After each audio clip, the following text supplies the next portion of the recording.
Hi అండి, అందరికీ నమస్తే. నేను మీ సుహాసిని. వెల్కమ్ టు సనాతన పూజ సుహానంద్ ఫ్యామిలీ.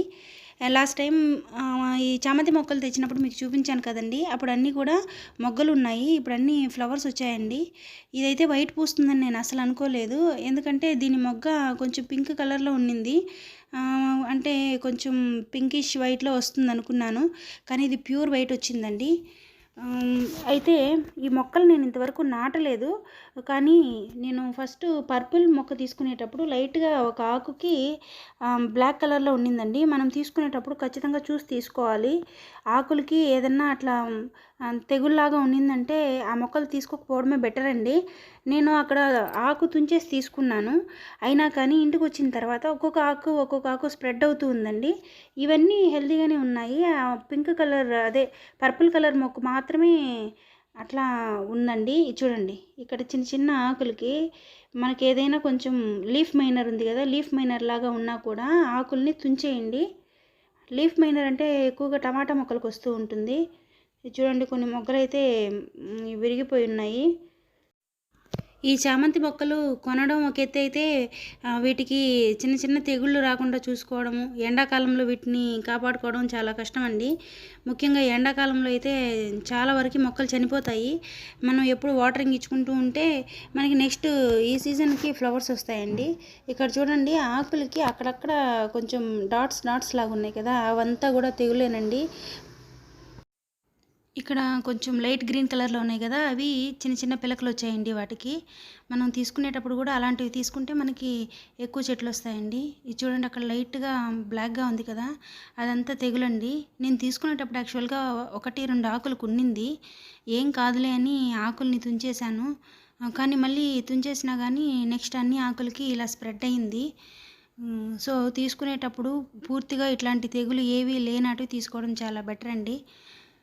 ఇవైతే మొక్కలు నాటడానికి చాలా టైం పట్టింది నాకు. మట్టి దొరకలేదు.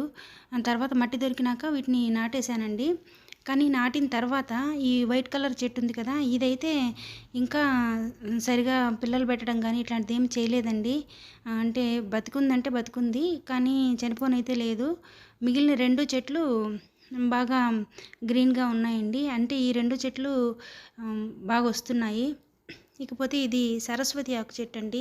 నేనైతే దీన్ని నర్సరీలో తీసుకొచ్చినప్పుడు 3 ఆకులు ఉన్నాయి. 15 రూపీస్ తీసుకున్నారు. ఇప్పుడైతే చాలా బాగా వచ్చిందండి. మామూలుగా నేలలో వేసున్నాను దీన్ని. నేలలో అయితే చాలా బాగా స్ప్రెడ్ అవుతుంది. ఇంకా కుండీలో జస్ట్ ఒకే ఒక ఆకు ఉండే చెట్టు ఇందులో వేశాను. ఇప్పుడు చూడండి ఎన్ని ఆకులు అయ్యాయో. ఇది మెమరీ పవర్కి చాలా మంచిదని విన్నానండి. పప్పులో కూడా వేసుకుంటారంట. ఇది కణుపులుగా ఉన్న ప్రతి చోట వేర్లు వస్తున్నాయండి. వేర్లు వచ్చే భూమిలోకి స్ప్రెడ్ అవుతూ ఉన్నాయి. సో ఇది పెంచుకోవడం అయితే చాలా ఈజీ అండి. ఇంకా దీంట్లో కొంచెం షోగా ఉంటుందని నేను టేబుల్ రోజ్ కూడా వేశాను.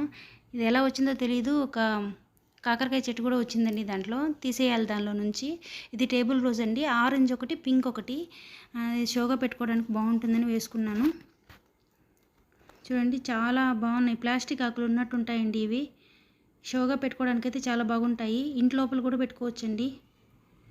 నేను ఒకసారి దీన్ని పప్పులో కూడా వేశానండి. అంటే అన్ని ఆకుకూరలతో పాటు దీన్ని కూడా కొంచెం ఆకుకూర కలిపి పప్పులో వేసుకున్నాను. బాగుంటుంది టేస్ట్ అయితే. ఇది రోజ్ అండి, అక్కడి నుంచి తీసుకొచ్చిన రోజ్ ప్లాంట్.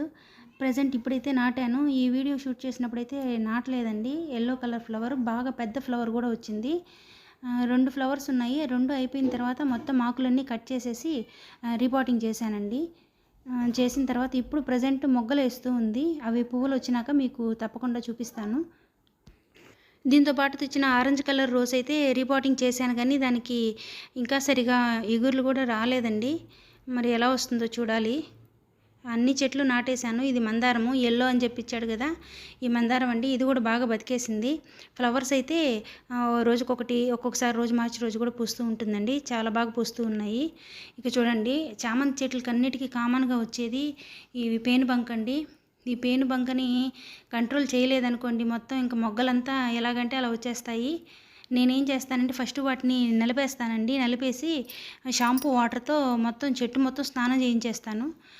అట్లా మనం 2-3 టైమ్స్ చేసామంటే ఈ పేనుబంక పోతుందండి. నేనైతే వీటికి అలాగే చేశాను. ఈ చామంతులంతా కూడా ఫ్లవరింగ్ వచ్చేస్తున్నాయండి. మొగ్గలన్నీ ఫ్లవర్స్ అయి ఉన్నాయి. నేను మళ్ళీ నెక్స్ట్ వీడియోలో మీకు తప్పకుండా చూపిస్తానండి. ఈ కింద నేలలో ఉండేదంతా కూడా సరస్వతి ఆకు చెట్టు అండి. ఇది ఈరోజు చిన్న వీడియో అండి. ఈ వీడియో కనుక మీకు నచ్చితే ప్లీజ్ లైక్ చేయండి, షేర్ చేయండి, సబ్స్క్రైబ్ చేసుకోండి.